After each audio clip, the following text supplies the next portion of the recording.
Okay. You good? Yeah. This is yours. It You wasn't have to great. hold it out with the spec mix like this, and otherwise he hollers at you. Oh. Happy birthday. Thank you. Yeah. Trying. What are you, 140? 140. You're 140 now? Yeah. So, yeah, that was kind of cool. We had a fun event. We did. We were glad we got that many people to come. I mean, 220 people to help celebrate was a lot of fun. And you did a great job helping us. So Thank you. I learned so much. I was there for the 140th birthday, and they had this nice little video, and they talked about the beginnings and everything. I had a little fun with it. So. Yeah. Enough hearing about it from you. Yeah. Apparently my invite got lost in the mail. No worries, Brian. No worries. But yeah, why don't you tell us a little bit about it? Yeah. Now, the company celebrated its 140th anniversary. Last week, we had about 200 distributors in town, and Pro Football Hall of Fame hosted the event for us. So it was a great turnout. We had Hall of Famer Randall McDaniel from the Minnesota Vikings was there and greeting people as they came into the event room. And my family obviously was all around. Our board members were there. It was just a great gathering of people to, share camaraderie and talk about stories in the industry and talk about what's going on today and how things happened yesterday and what are we going to do tomorrow. Perfect, because that's the exact kind of things we want to hear about. Yeah. Where you came from, what's going on now, and where you headed, right? Yeah. So yeah, maybe we keep looking backwards for another minute, because it's interesting to me. When you hear somebody with the last name Belden working at Belden, you got to know, where did it begin?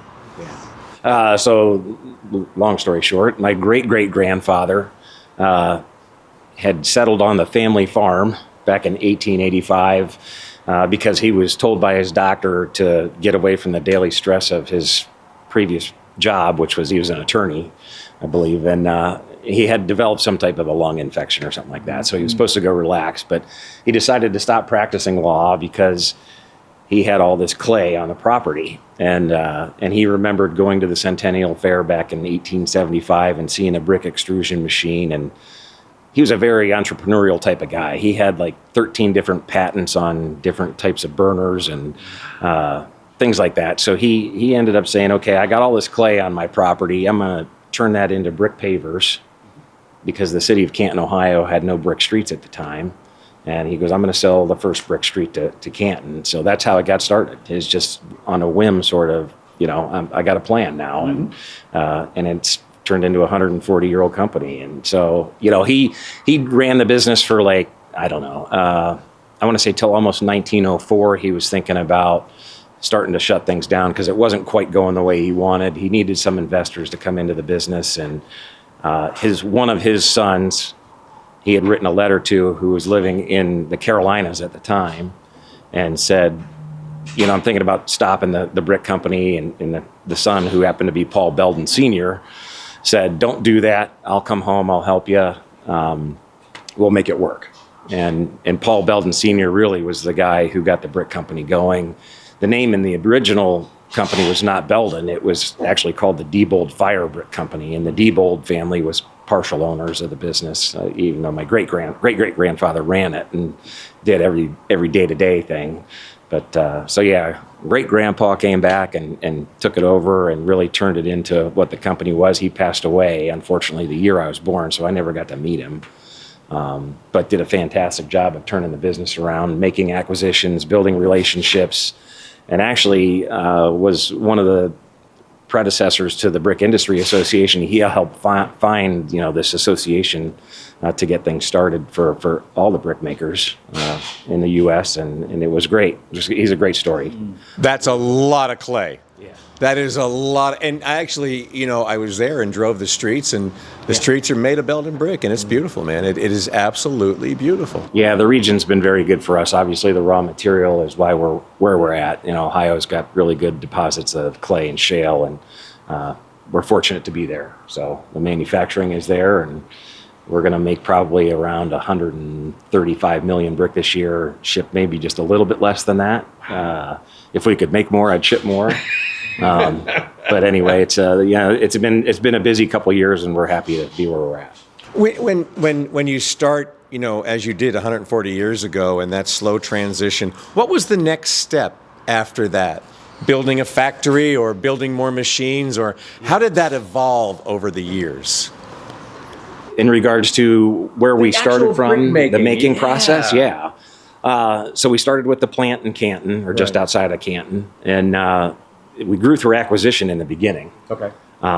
So great-grandpa goes out, and one of the best stories is he is on a train ride home from the Carolinas, and they stop in a little town called Somerset, Ohio, and he jumps off the train to go do whatever he needed to do, and across the street from the train station is a bank, and in the window of the bank it says Brick Company for sale. He walked in and walked back out with the title of the brick company. So he bought a manufacturing plant in Somerset. So we had Canton, Somerset, and then there was 2 other ones in Ohio as well. So we grew through acquisition in the beginning, and then we spread in 1946 down into Sugar Creek, Ohio, which is where all of our manufacturing is now. And that was through acquisition as well. So there was a company called the Finzer Brothers Clay Company that was in Sugar Creek. They had beehive kilns. Plant was built in, well, the first part of the plant was built in like 1911. The plant we still operate today was built in 1928. And still 20 beehive kilns, so periodic kilns, which is, nobody does it like this anymore. But we make such unique colors in those periodic kilns that we don't have a process in a more modern type of plant to repeat those colors. So, and the demand for that product is still there. So our iron spot colors, which they're known for out of that plant, are still sustaining a good market presence and do very well. So It's just a good thing that when he stopped and he saw that sign in the bank, it didn't say Victoria's Secrets for sale. We'd have a whole different story there. Teddy, Yeah. So- No, you don't want to see that. Thank God. So, I mean, we're here today, and first of all, we're going to see a bunch of Belden Brick laid out there today for this regional, and you're so gracious in not only donating that, but, for the World Championships for, 1,000 years, and it's been a long time, and, everybody always talks so nice about the brick. It's great, the way it takes to the mortar and everything like that. I mean, we really want to thank you for being so gracious for doing that. No, we're happy to be a part of it. It's such a fun event. Happy to be a part of this here as well. The regionals, we'd like to give brick to all of the regionals. We don't unfortunately do that yet, but anyway, we participate in a good amount of them. So it's great. We always try to find a brick that the guys are happy with. We don't want to give them something that they can't move and lay the way they want. So we're trying to find something that's got the right properties, and obviously always we're good for size, so that can be consistent. But it's repurposed too. I mean, that we don't throw it away. It goes to the schools. Hey, we're going to teach you how to lay brick the right way, and they're using Belden Brick. Yeah, it's great to get it in the hands of the kids. I hope we're not spoiling them a little bit with some of the product. But yeah, no, we're very happy to participate in that aspect, and certainly anything we can do to keep the trade growing and keep kids coming into it. We need it right now. So. But it's not just a regular brick. I mean, there's colors, there's styles, there's textures, there's a whole lot of different things. Yeah, I've learned over the years. A couple times I think we sent a brick out for the World Championships. It either had a different texture on it or a different finish or whatnot. And you hear the feedback from the guys on what they do like and what they don't like. So we learn as well, even as we grow in this process. Sure, and those comments are so much geared towards the speed aspect of what they're trying to do. But as far as architectural, beautiful styles and, like you said, shapes and sizes. Anything new coming out? Or like you said, are those beehive kilns making a good product for you that's consistent enough? Yeah, so the beehives are doing great. We have upgraded some technology at that plant. So it's not the kiln itself, so not the firing process portion of the business, but the way the brick are handled from getting it from the production room into the kiln itself. So the product mix won't change too much at the plant, but the technology should be more efficient that way. And maybe we can reduce some of the time it takes to get the brick from beginning of being made to the end of coming out of the kiln and put in a package. So that's one thing. But our other plants, we've got some new equipment going in. We're doing some new things with coatings that are kind of exciting for us. We've mentioned glazed brick in the past. Right. We've got something that we've invested in that is happening in Europe right now. It doesn't happen yet in the U.S. We're hoping we'll be the first ones. We're working on a digital printer, actually, that will print color and shades onto brick that we can't make in our normal process. Wow. So potentially, a manufacturer may have gone out of business or by the wayside, and there's a building down the road that needs to be matched. Right. We could potentially take a picture of that product and put it into a digital printer and then print that onto a brick. And that would and it would match the building. So that'd be something that's way far out of what we've done, in the past anyways. So a lot of stuff. For the and I don't know the answer to this. I've been thinking in my head here as we're talking. I'm like, is there something special about the clay that makes the Belden brick so amazingly, the integrity of that brick itself? What is it? So we're fortunate in our area to have actually two materials. There's a shale material and what we call fire clay, or just normal clay. And the difference between the two is basically the amount of iron content in the body of the brick. So a shale-bodied brick is going to be your typical traditional red color. Okay. And that's because of the iron in it. When you fire it at 2,000 degrees Fahrenheit, you're going to get that red maturity color in the brick. Our clays don't have that iron in them, so they actually burn more of a cream or buttermilky, I call it, color. Right. And that gives us the opportunity then to be able to mix those two together to come up with various shades in between. So if you want a buff or a pink or something like that, we can combine colors. And then there's additives that you can use to make it darker or more gray or more brown or whatever you want to do. And then obviously it's the firing. But the clay itself, we're very fortunate. We don't have to go too deep in our mines to get to it. Right. And it's a very good quality of clay. You can't find it all over the country. So in our area, Tuscarawas County, Ohio, it's a great spot. Very rich in that. Are there a lot of proprietary things for your textures and your styles that you use within Belden? You have an extremely creative team because, and I really want to tell everybody to go to the Belden website and go to the gallery because, I threw some up on to see some of these projects and what you guys do. Yeah. I mean, it's phenomenal. So there's... Yeah, I don't know that proprietary really is maybe the right word, but certainly our process is unique in a lot of ways. Right. Those color combinations, every manufacturer's got their own specialty that they're working on, and that's, I guess you try to build your product line around what you can do. Brick, sorry. So anyway, we do things a little bit differently. We do a lot of changeovers. I think the thing that Belden is very well known for is the versatility of the product line and the number of colors that we can produce, along with the number of sizes and textures that we can produce. That on top of our ability to make special shapes. So when it's an architecturally driven job, we can do things that a lot of other manufacturers don't want to do because they just aren't set up for it. We invest in the equipment, we invest in the people, and we take the time to make those shapes so that you can create something that's not just a rectangle or a square. You can have architectural features to the job, and actually it can make the wall stronger at times too. When we build, a certain angle corner piece, for example, you don't have a mortar joint going up the corner of the wall that's kind of a weak spot. Potentially you got, a better tie, a better structural unit that way. So we can do that too. And then, the famous saying is if you asked a brick what it would want to be, it would tell you I want to be an arch, because an arch can support all of that weight above it. Yeah. And it's a really strong unit that way. So we do a lot of arches that are custom, dimensions and whatnot, that it takes time and patience and know-how to be able to get those done right. It seemed to me, because I was sitting there at the table with a lot of Beldens. Yeah. I can't count all the Beldens.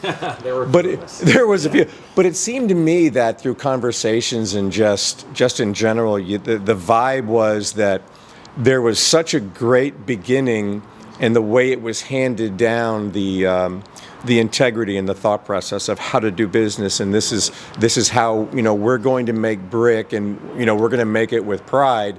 It's something different. Not every business has that, but you guys have that in here, the passion for the brick making. Now that's certainly something that's carried down from generation to generation, and I think it's fortunate because it's somewhat inherent in the company through the relationships that we've had, because I'm working right now with 3 of my cousins. I don't have a brother. None of us actually have a brother in the business. And our prior generation, they were all cousins as well. Okay. So it was the generation before that they were all the brothers that kind of took in the work and whatnot. So it's just kind of been passed down. We've always had respect for each other. I think we've always known that our reputation in the industry is for quality. Right. And that if we don't provide the product the way it's supposed to be, we're going to make it right. Yeah. So we've always stood up for the quality of the product first, and then if there's an issue that we need to address, we address it. And we have a process. We used to be ISO 9000 certified. We don't claim that anymore, but we still abide by those sort of policies, and it's our process to make sure that we answer any calls that come in and say, okay, I need your help on this, and we're doing it quickly. So we don't leave the customer hanging out there. Gotcha. So, I'd love to say we're perfect, but we're not perfect every time. So No. we do get a call every once in a while. Tell you what, those bricks make a pretty perfect wall. That's for sure. So what's the future? What's coming up next? What can we look forward to? Because there's always a little something going on with Belden. Yeah, no, I think, right now we're trying to get all of this new equipment in place, get it running, and increase our productivity. Right now we're making as many as we can ship and provide, so our lead times are a little long, but we're going to continue with the process. We always want to identify new colors. Right. Colors are always what the architects are after, and then if we can make a size to match or to fit that color and give some advantage in the wall. We like to promote some oversized units at times because the mason can get the wall up a little faster, obviously get to the next job. And then you got some projects that you're involved with that are big, massive jobs, and you don't want to be on that job for a year. So sometimes an oversized unit benefits the project itself, but also provides an aesthetic that the customer's looking for. So, product development is always something that we've got going on. I think it's basically colors. We're not going to reinvent the wheel on the product itself. It has been around for thousands of years. Yeah, Why do we need to fix the product? Is Belden making brick sexy? I mean, because it seems to me that more brick it's coming back, and people are looking, and they're going to be reaching to a Belden. No, look at those colors and textures, and look at the creative on that. Yeah. No, a job for us, and I think the industry in general, is to represent brick can be a lot of things. It's not just your dad's brick house. Right. We've got a lot of opportunity to be a modern product. We have colors and sizes that can create different design aesthetics that really help the customer, give them the end product that they want. So what do we have to do to show that? And I think, we've got a lot of great people in this industry that it takes a mason to do a good job and do it right to make it look good.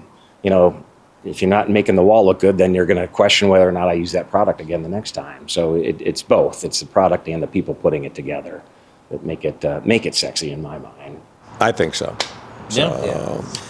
You gave us pretty good detail about the company and how that works. That's really interesting to us. Yeah.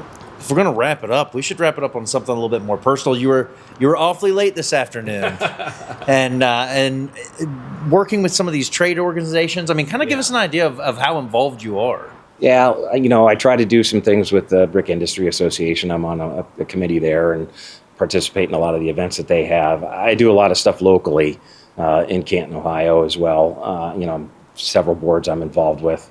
We talked about the Pro Football Hall of Fame, and that's a great opportunity for me. That's a generational thing, believe it or not, as well. So my grandfather was on the board, my father was on the board, and now I am. So I'm participating in a lot of the events that they do as well. And I always try to stay related. I'm going to leave here tomorrow and go over back to Ohio because Ohio's got their AIA conference going on. So as soon as we get done here tomorrow, I'll be on the road to Columbus to present the architect that's the featured speaker at their convention tomorrow. So for me, I love the industry. I love a lot of the people that are in it, and being a part of putting buildings on the ground that I can look at in 10 years, my kids can look at in 30 years and say that's our brick is a pretty exciting thing. It's going to be their kids because they're going to be around for an awful long time. Yeah. And you could just tell the vibe in the room and talking with people, not only how well respected you are, but the entire company and the quality and the pride and the integrity. So what was started a long time ago, 140 years ago, you guys have done it right, and it seems like the future looks just as bright as well. Yeah, I mean, my cousins I mentioned earlier, those guys are all involved in various, volunteer boards and things as well. My cousin Brad is our COO and president of the company. He's on the board of directors for the Brick Industry Association, and Bob is involved heavily with our National Brick Research Center. So we're always trying to contribute. If we can't give all the dollars that everybody needs dollars to promote their products and whatnot. If we can't give the dollars, we're going to give our time for sure to do that because we're here for a long time and want to be here for a lot longer.